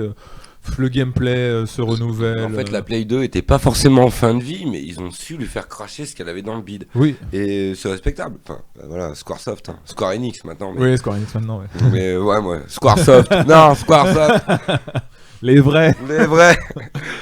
Mais voilà, tu vois, Rammstein, voilà, ils ont réussi quand même. Et un gros big up à eux, vraiment. Mais le Momo qui a maintenant à 32 ans, on leur chie sur la gueule parce que. Pourtant, j'adore, et quand on écoutait, mon fils adore Rammstein. Mais mon fils, je vais pas lui demander à 12 ans maintenant de vouloir traduire des paroles et de savoir est-ce que ce groupe-là et son discours te plaît dans ta vie. Il est pas adulte, enfin, je veux dire. Non. Et puis, il se rendra bien curieux quand il le faudra pour ces questions-là, s'il a à le faire. Mais c'est vrai que, je veux rebondir aussi sur ce que tu disais à un moment, c'est que j'ai dû m'impliquer à un moment pour s'impliquer à traduire des paroles, mais c'est vrai que ça arrivait naturellement chez moi. Au bout d'un moment, t'écoutes une musique, tu l'as écoutée 1000 fois, ou tu rentres le soir après le lycée, après le boulot, et t'as besoin de t'écouter une putain de musique en boucle, et tu l'écoutes en boucle, au bout d'un moment, tu vas la traduire pendant que tu écoutes. Tu vas te la chanter dans ta tête, tu vas te la parodier dans ta tête, je sais pas comment tu vis, mais... Est-ce qu'il y a des groupes dont tu as découvert les paroles qui t'ont conforté dans l'idée que tu aimais ce groupe? Et vraiment, quand tu... Bah oui. Ouais, mais ouais, je présume que c'est un groupe français dont les paroles... Il y a très longtemps, à l'époque où j'achetais beaucoup chez Doc Martens. Mais c'était... voilà, à l'époque, il fallait... Je travaillais déjà, les gars. Donc il fallait des chaussures de sécurité. Il fallait déjà des chaussures de sécu à l'époque, moi. J'étais déjà au boulot, moi, hein. Bref, non, mais c'est... ouais, il y a eu des trucs qui m'ont impacté, qui m'ont révélé, on va dire. Mais après, j'en viens toujours à d'abord découvrir l'œuvre, peut-être en l'écoutant ou en matant le clip ou n'importe quoi. Et après, je vais penser la question des paroles. J'essaye pas de chercher des paroles pour m'adapter à un style de musique. D'abord la musique. D'abord la musique, après les paroles. Même si le mec est dans une idéologie qui est complètement à mon opposé. Oui. Et alors, le folklore, c'est important. Est-ce que t'as déjà été, t'as déjà été rebuté par l'image de la personne, du groupe, alors que la musique te plaisait? Donc, la musique te plaisait, puis tu découvres qu'en fait, la façon dont elle est représentée, mais elle te fait presque vomir. Non, je me fais tout de suite des préjugés quand je vois quelque chose. Donc, techniquement, quand un truc me plaît pas visuellement, déjà de base, voilà. Tu vois, Rammstein, je les vénère encore, même si leur discours me plaît pas. Donc non, en fait, non. Généralement, quoi. Bah voilà, je vais écouter du rap, ça va me faire chier, donc pour moi, c'est tous des blaireaux. Voilà. Ça c'est la réponse. Oui, pour du rap, des styles de musique, mais après, tout ce qui est métal, bah, au moins il y est. De toute Voilà. façon, comme tu l'as dit, à 21 ans, t'as plus ou moins verrouillé le truc après un concert de Cannibal, ça t'a vraiment, ça t'a vraiment marqué. Et à partir de 21 ans et à partir de ce concert, est-ce que t'as fait d'autres concerts? Bon, je sais que t'es allé voir Meshuggah, hein. Je sais pas si c'était avant ou après. J'ai fait Gojira dans les gros trucs. Après, vu que, comme je te disais, tu fais des scènes, des fois, t'as la chance, t'as 4-5 groupes, ils regroupent tout. Donc, t'as une scène, t'as 4-5 groupes, le truc, il dure 5 heures. Donc, j'ai vu des groupes, je dis pas qu'ils m'ont tout appris, mais des groupes que j'étais content de découvrir, Ouais. comme Nile, N-I-L-E. Je vous conseille de découvrir, c'est le même groupe de potes que Fantôme connaît. C'est le même groupe de potes qui est, voilà, c'est tous des icos, c'est tous des... Et c'est du métal égyptien. Parce qu'en fait, putain, quelle transition de dingue, mec. En fait, moi, ce qui me plaît maintenant, ce qui me fait bander, c'est le folk metal. Le métal folklorique, le métal de pirate, le métal de croisé, le métal de curé orthodoxe, putain. Extrêmement folklorique. Voilà, c'est folklorique. Et en fait, Nile, ce que j'ai aimé, c'est métal égyptien. Le gars avec une guitare, pendant que c'est en train d'envoyer du gros rift, putain, et ben il te pose des trucs égyptiens. Enfin, je sais pas, t'as des sonorités, ça te rappelle le film La Momie, genre. Et le folklore, les pochettes d'albums jolies, enfin de bonnes pochettes d'albums, le CD, t'es content de l'avoir, quoi. Que ce soit, en fait, c'est pas tant une question que ce soit ton univers, mais que ce soit un univers qui soit vivant, que ce soit vraiment qu'on te transporte comme un film, en fait. Et ben il y a eu des trucs comme ça, tu vois, je me suis dit putain. Et petit à petit, limite je prends un raccourci, mais maintenant le folk metal, je crois que si je dois choisir un style de musique, c'est le folk metal. D'accord. Et à un moment, j'ai envie de dire putain, pas je me sens pirate, mais je vais écouter du Halstorm. Parce que c'est festif, ça parle de picole, ça parle d'abordage, tout ça. Je vais me remettre à écouter du Fintroll quand je me dis putain, demain je vais partir en guerre. Donc ce soir c'est cervoise et viande crue. Voilà, il y a des trucs comme ça et c'est des phases. Et en fait, il y a des jours j'ai envie de détruire le monde, donc j'écoute du métal de croisé. Voilà, Deus Vult, tout ce que vous voulez. J'aime ce folklore et le métal, tu peux y lier à tout. Il suffit d'un piano, il suffit d'un accordéon, d'un violon. Un élément pour changer un instrument surtout. Comment dire, un instrument. Un vrai instrument, quoi. Un putain de violon. Ouais, quelque chose de traditionnel ou d'ancien. Voilà, voilà, une cornemuse, une harpe, un truc, et ça me. Donc là, je pourrais partir dans énormément de groupes qui me plaisent. Métal celte, métal nordique, métal. Oui, ça, tu les as découverts. Ça arrivait comme ça. En même temps que. Même avant Cannibal, parce que le folk metal, j'ai découvert des trucs comme LUVC. Donc t'as des mecs qui te parlent en celtique. Enfin, ils chantent en celtique. Donc la langue, moi, aucune affinité forcément, mais bon, j'ai des origines celtes, comme tout le monde. Du coup, quand tu vois une nana qui joue du pipeau et t'as une autre avec une harpe, un autre avec une cornemuse, et qu'après avoir écouté cette musique, t'as qu'une seule envie, c'est de monter dans un putain de bateau et te mettre à ramer pour aller piller les autres terres, je veux dire que quand t'as écouté ça, tu te dis, voilà, ça te parle, quoi. Donc toi, t'as quand même, y a quand même une notion aussi dans le folklore de ta musique ou dans la musique en général, il y a quand même une notion de guerrière. Ah mais carrément. Donc ça définit ton personnage. Oui, moi je le sais, hein, mais j'essaye d'orienter les gens vers un peu plus de la personnalité du grand Morgan. Et moi ce soir j'essaye d'y réprimer ça.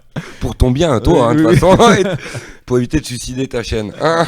Je le comprends tout à fait. Mais les gens sont curieux, donc c'est vrai que t'as quand même, tu portes en toi quand même une forme de violence, il faut le dire. Hein. Mais c'est une violence, donc est-ce que la musique avait ce côté cathartique, c'est-à-dire qu'elle te permettait de t'empêcher d'agir dans le réel? C'est un défouloir mental. Je rentre le soir, je bois de bière, je fume un cône avant de commencer à faire à manger. Et j'ai un défouloir. Après, pas tous les soirs. Des fois, je rentre, j'ai les devoirs du gosse, j'ai plein de trucs à gérer. Mais la musique est un défouloir et elle est permanente parce que j'ai besoin à un moment de me caler avec juste une bière ou un Jack Daniel ou un 14 ans d'âge. Ou de la Orange Bud, on va dire ce genre de truc. J'ai besoin d'un moment de synthétiquement me mettre au repos. Et le métal, au lieu de m'exciter, me détend. Oui, contrairement à tous toutes ces vieilles bigotes qui étaient contre le Hellfest et compagnie en disant que c'était Ouais. de la musique satanique qui rend les gens violents et qui vont faire qu'ils vont égorger des poulets ou je sais pas quoi. Ce qui est possible, mais pour les manger par la suite, ce qui est totalement légal. Oui.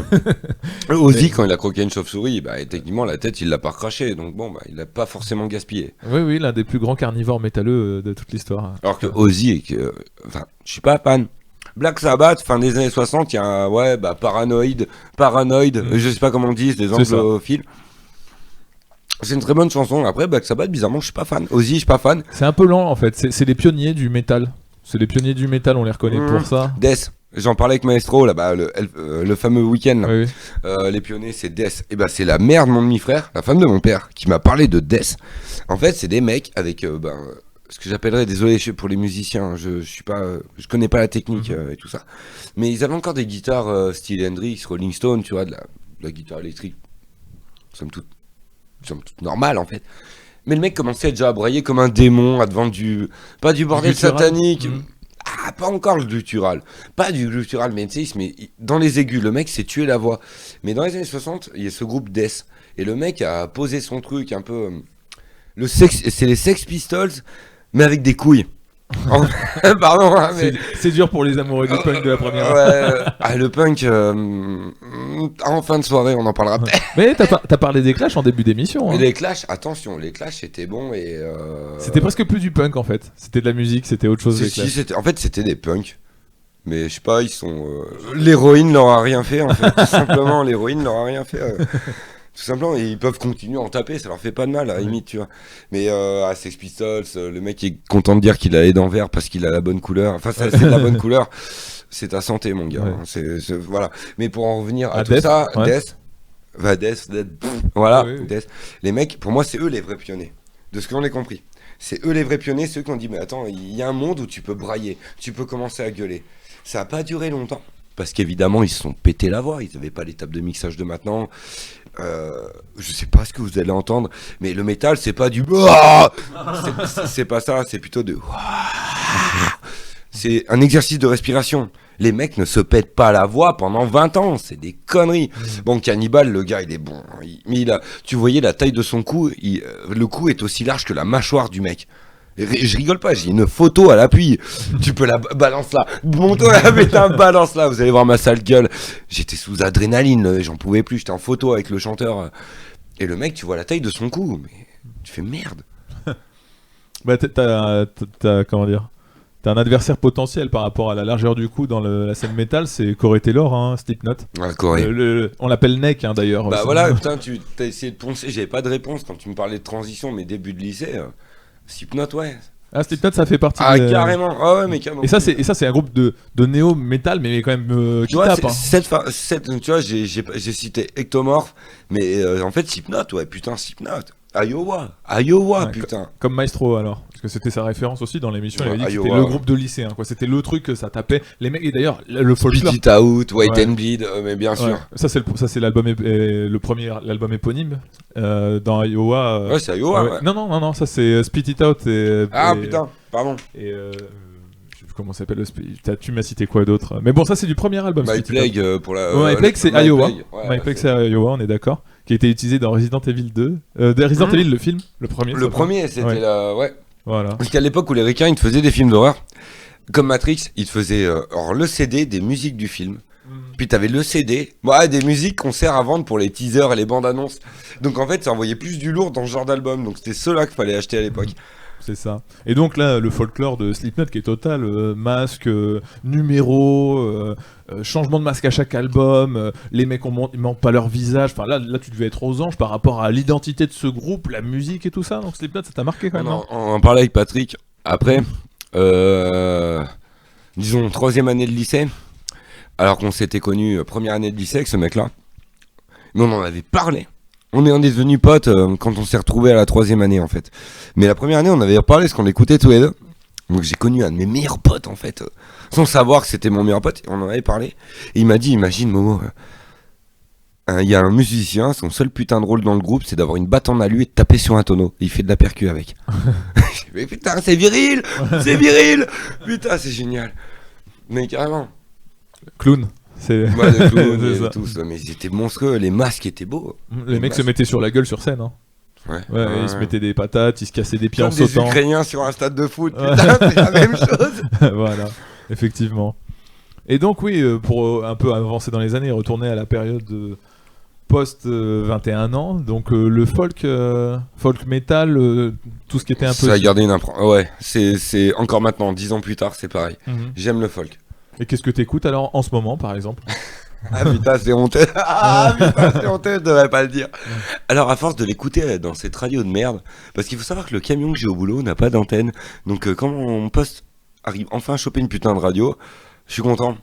Et j'ai découvert, comment ça s'appelle cette pute Dua Lipa, la chanson Physical, donc c'est de la musique de Biatch. J'ai honte après tous les discours que je viens de vous faire, de vous balancer ça.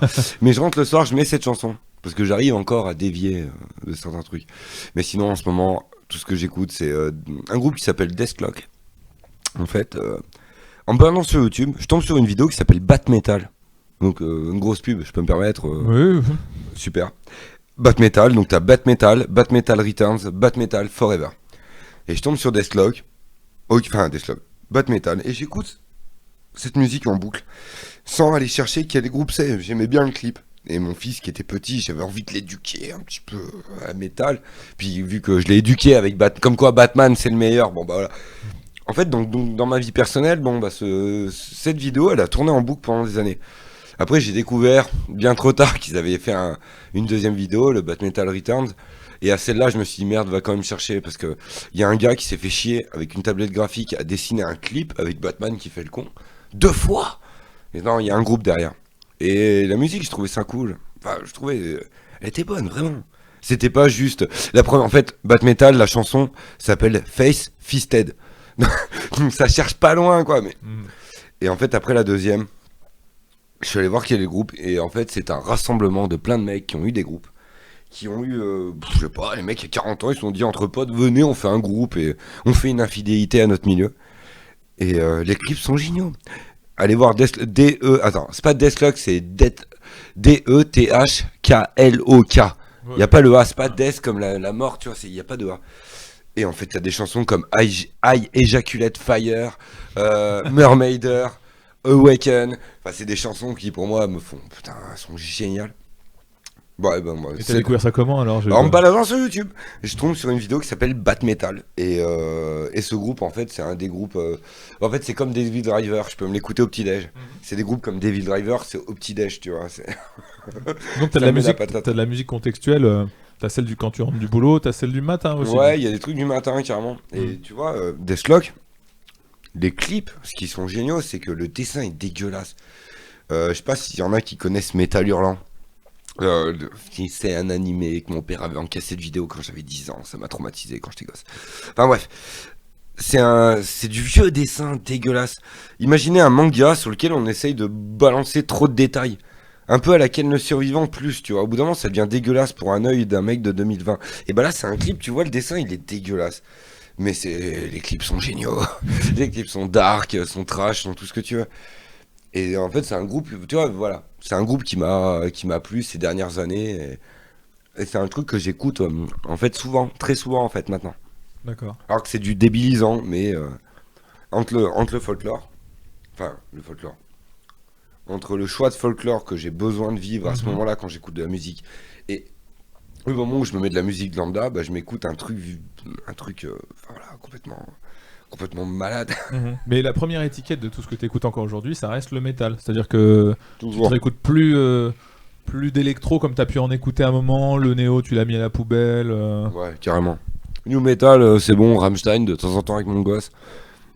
Maintenant, il me faut soit du trash, soit du folk. Voilà. D'accord, t'es resté concentré sur ces deux genres-là. Mais je pense pas que j'évoluerai. Justement, c'est pour ça que c'est intéressant d'en parler, parce que j'évoluerai pas plus, en fait. À moins de trouver un groupe qui fasse quelque chose, mais j'ai l'impression d'avoir fait le tour de la question dans le métal. Et c'est le concert hein, qui t'a fait trancher cette question. Est-ce que t'as fait des concerts dernièrement quand remonte le dernier concert C'est honteux. Putain, laisse tomber. Alors, le dernier vrai concert que j'ai fait, c'est...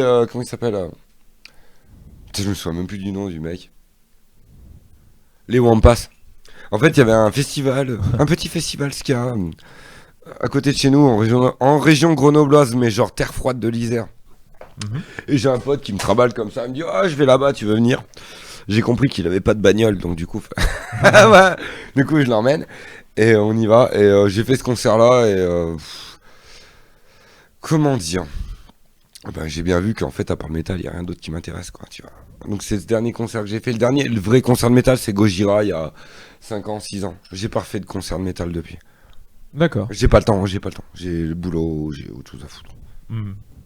Et ça te manque pas particulièrement ou t'as Tous la les contrainte, jours. mais... Si, tous les jours. Tous les jours, ça me manque, bien sûr. Et là, si tu pouvais claquer dans tes doigts et choisir un groupe, un concert, même la période du groupe si tu pouvais même remonter dans le temps, qu'est-ce que tu choisirais si t'avais un concert à faire? Ou à refaire même. Hein. Devil Driver. C'est vraiment un des rares groupes qui me fait chier de pas avoir vu Devil Driver. C'est vraiment peut-être le seul groupe et il y a tellement d'albums qui me plaisent en fait. Plusieurs chansons, certains, il y a 2 chansons qui me plaisent énormément. Tout l'album, je m'en branle. Mais il y a un album, The Fury of Maker End, un truc comme ça. Enfin, désolé. Hein. Bah, cet album, ouais, je le verrais bien en concert, plus toutes les autres que j'aime. Et pour les chansons ou aussi parce que tu sais que ce groupe en live envoie quelque chose et que t'aimerais le vivre? Ouais, je sais pas. Moi, ce qu'on m'a dit, c'est que le groupe, des fois, en live. En fait, il commence à vieillir. C'est pour ça que tu m'as parlé d'un groupe que j'aimerais revoir à une époque. Alors, peut-être les revoir au sommet de leur forme. Juste au sommet de leur forme. C'est début des années 2000, non? Ce serait quand? Je sais pas. Putain, Devil Driver Matrix, ça date de quand? Oh là, mais moi, j'ai pas assez de culture de Devil Driver. Bientôt 25 ans, Matrix. Ah ouais. Voilà, le groupe a bientôt 25 ans. Donc je sais même pas s'ils font encore des concerts, les mecs. Ou s'ils ont pas changé 5 fois de zikos, de bassiste, de ce que tu veux. Donc ce serait ce groupe-là. Ouais, j'aimerais aller voir. Période-là. Il y a une énergie dans Devil Driver, c'est puissant. Si je devais faire un top 5 de mes groupes Devil Driver, putain, je sais pas combien je le mets, mais il est pas bas dans le top 5. Ouais, carrément. Très bien, très bien. Bon, bah écoute, je pense que là, on a fait à peu près le tour et la chronologie de ton expérience musicale. Oui, surtout que maintenant, comme je t'ai dit, je suis vraiment le mec qui est blasé, qui écoute que des vieux trucs. Je suis pas comme si j'avais à apporter quelque chose, comme quoi il y a un renouveau dans le métal. Moi, j'aime mes groupes à moi. Des fois, il y a une nouvelle expérience, des fois, il y a un nouveau truc, mais je reste très bloqué, quoi. Bon, t'as quand même une culture assez légitime, sachant que tu l'as débuté très jeune, d'ailleurs, et que tu t'es quand même rendu suffisamment curieux pour aller jusqu'à traduire Rammstein. Non, mais... ouais, voilà. Ouais, mais moi, j'imagine que tu mets un Marco, tu vois, tu nous mets un Marco, voilà. Ils ont une culture qui est encore pire que la mienne, hein. Moi, j'ai rien à apporter. C'est que mon ressenti perso, tu vois. Et c'est intéressant, et on est content de l'entendre, parce que tu sais aussi bien le retransmettre, et on a entendu pas mal de choses que jusqu'à présent, on n'a pas pu entendre chez des gens qui avaient ton âge et pourtant vécu une expérience métal. Par exemple, si on prend Maestro en exemple, il nous a parlé de Slipknot et de son expérience du métal et du néo. C'est pas le même discours qu'on a pu entendre, donc c'était intéressant, c'est intéressant aussi. Et c'était sympa à entendre en tout cas. Et je pense qu'on va s'approcher de tout simplement la fin de l'émission et arriver à la dernière rubrique. Cette rubrique tant attendue, pour ceux qui ont la chance de venir directement au studio, c'est qu'est-ce qu'il y a donc dans mon étagère? Donc j'ai demandé à Morgane d'aller sélectionner quelques CD de son choix parmi ma CD Tech qui comporte 300 CD je crois et quelques, hein, comme tu as pu le constater. Ouais, il y a 90% en fait je connais pas, donc je serais plus à taper dans tes DVD, tes jeux vidéo. Mais on va rester sur les Ce sera l'occasion peut-être d'une émission spéciale sur le jeu vidéo, qui sait. Putain, quand tu veux. Hein. Très bien, donc tu nous as sélectionné quelques CD. J'ai repris ça en fait par ordre, je les ai classés en fait par ordre chronologique de mon évolution. Ouais. Oui. J'ai pris Aerosmith parce que voilà, l'époque Alice Cooper, l'époque où les permanentes. Voilà, les permanentes. À l'époque où tu pouvais t'habiller en rose mais que ça restait viril. Tu vois, l'époque où t'avais le droit à du cuir rose, quoi, sans passer pour une soumise. Très bien, très bien. Voilà, Aerosmith, toute cette époque. J'ai mis Verdi, Giuseppe Verdi, parce que le classique aussi, j'en ai pas parlé, mais j'aime énormément le classique. Et, comment ça se fait? D'où ça vient? Je sais pas, en fait. Mais c'est... comment dire, anecdotique, hein, vraiment, c'est une chanson comme ça. J'aime... comment elle s'appelle? Je me souviens jamais du nom, mais quand je la tape sur YouTube, je tape Giuseppe Verdi Battle Royale, la musique du film Battle Royale en fait. D'accord. Le Requiem, moi j'appelle ça le Requiem de Verdi, mais ça a un nom et j'adore cette chanson. Mais avant Battle Royale, avant le film, je la connaissais déjà. D'accord, donc t'as choisi un CD de classique parce que t'as été marqué par ouais, certaines chansons ouais, classiques. Il y a une énergie aussi dans le classique qui est monstrueuse et j'écoute aussi pas mal en ce moment, putain, Carmina Burana, mais la version André Rieu live à Paris. Donc t'as le mec face à 50 personnes, Il est habillé comme une tapette, mais il est viril. Mais il est viril. Et tu vois, j'aime bien ces tronches que font les maîtres d'orchestre. Tu sais, Oui. quand ils savent qu'ils vont devoir envoyer de l'autre côté, ils sont en train de bouger les bras, ils sont déjà en train de regarder. Ils font des tronches. C'est génial. Tu Et vois. André Rieu, gros big up. Carmina Burana de Karl Hoff, très puissant C'est sur ça. le plan des chœurs. Hein, c'est... Les cœurs, Ouais. c'est. Et pour en venir, juste une petite anecdote. Mais bien sûr. Quand j'étais petit, putain, ouais, j'avais 9 ans, chez le marchand de journaux, je dis à ma mère, maman, regarde, il y a un manga Street Fighter. Le numéro 1 chez ton marchand de journaux. Comment ça s'appelle? Ah putain! Le fascicule, le numéro Ouais, 1, c'est à ça. 10 francs. Manga Mania. Et Ah. en fait, t'avais le 1 et le 2 en même temps. Donc il y avait l'animé Street Fighter 2 que je vous conseille, voilà, qui est marrant à voir. Tu vois les boobs à Chun-Li, putain, vas-y, t'as Chun-Li à poil dedans. Et le numéro 2, il y avait Gun.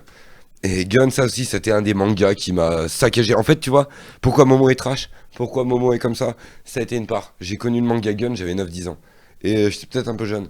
Mais ma mère, pour elle, c'est comme le Club Dorothée, les Oui, mangas. c'est un dessin animé. Si Dorothée, elle te parle d'un manga, c'est que c'est pas grave, tu vois. Et en fait, Gun, c'était trash. Et au début des cassettes vidéo, on avait des bandes annonces quand t'achetais un film avant. Mhm. Et là, t'avais la bande annonce de Manga Mania, en fait, de ce qu'ils allaient te vendre. Et t'avais Carmina Burana balancé en mode. Mais le bon moment, où t'as les gros violons et d'un coup les chœurs en même temps. Mm. Donc le bon refrain, en fait, qui est balancé. Et mon approche, en fait, De la musique classique. Et voilà, 9-10 ans. Direct en me disant, putain, t'as une puissance. C'est une puissance. Ah oui, bah oui. Tiens, Est-ce qu'il y a un instrument du classique qui te marque plus qu'un autre? Je sais pas, il y a deux gars un peu perchés là, de Suède qui jouent du violoncelle et qui te reprennent des trucs comme Thunderstruck d'ACDC, qui te reprennent. Et il y en a, il tape très fort avec son archer jusqu'à bouffer la corde. Mhm. Donc en fait, je sais pas. Dès que le mec, Dès dès que que la personne rapide, incarne la violence, en fait, ouais, on peut dire, voilà, violence, c'est ça. Et la violence, c'est le violoncelle, le moment où le mec peut être rapide. Il y a 12 000 notes à la seconde, j'arrive à les entendre. Je suis pas zikos, Mhm. mais j'ai le cœur qui bat à 100 à l'heure tout le temps, donc une double pédale, n'importe quoi. Mhm. Mon cœur se cale ce rythme, j'arrive à y entendre. Donc, je sais pas, tout ce C'est qui peut être comment rapide. comment c'est joué tout simplement. Plus que Ouais, l'instrument. du moment que ça peut être Mhm. rapide. Très bien. Tu vois, pour moi, Beethoven, Ah oui, bah oui. Beethoven et le métalleux du piano. Mhm, mhm. Tu vois ce que je veux dire? Bien sûr, ou t'as du Vivaldi aussi qui est pas mal. Rester dans le classique. Bien sûr, bah, bien sûr. Vivaldi, bien sûr. Après, bon, la marche des Valkyries de Wagner restera toujours dans mon cœur. Il y a toujours des trucs qui sont impactants. Mhm. Ça s'entend et c'est bon, quoi. Quand ça incarne la force, la puissance, ce sentiment-là, quoi. Exactement. La véritable force, surtout. Ouais. Tu m'étonnes. Qu'est-ce que tu nous as appris après? Ton CD de FF7, le best-of, hein, le collector. Non, le collector. C'est l'OST de Final Fantasy VII, la version PlayStation 1. Dans les jeux, c'est là que j'ai compris à partir des FF qu'avec même avec une Play 1, que je voyais bas de gamme vis-à-vis de ce qu'on pouvait faire et ce qu'un ordinateur allait pouvoir faire plus tard. Et FF7, quand t'as Midgar, là, comme ta pochette, là, quand Ouais, elle ouais. a avancé sur Midgar, tu prends une claque. Et les musiques, j'ai compris qu'il y avait une émotion Mhm. avec 3 touches.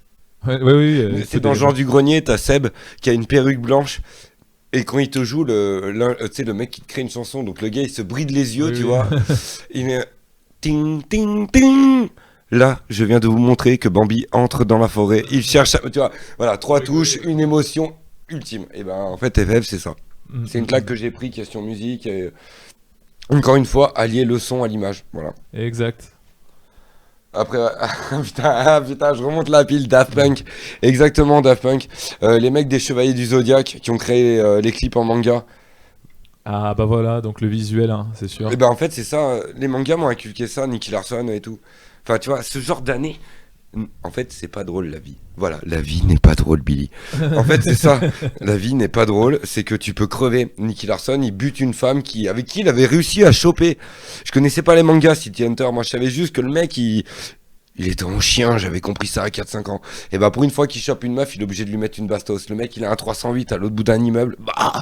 Enfin bref, il lui envoie un truc qui est comme ma bite. Tu vois, enfin, l'ogive qu'il apprend. Mais voilà, c'est sérieux. J'ai aimé l'émotion.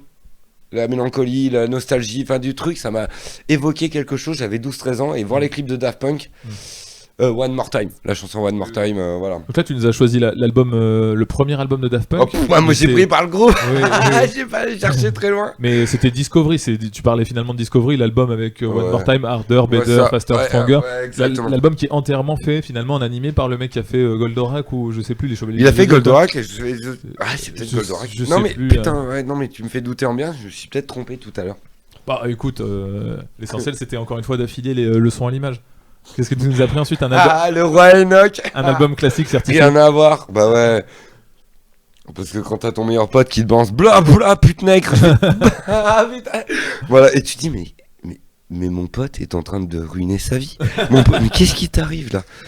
On parlait de Chimera, avec le batteur de Chimera était le meilleur artiste du monde et encore hier. Et là tu me parles d'un négro du Québec qui t'explique la vie en fait et qui te parle de Saddam Hussein comme personne. Enfin voilà, bref. Un personnage hors du commun, là on peut dire qu'il y a un folklore Il y a un folklore, il y a une âme. Il est le seul à posséder.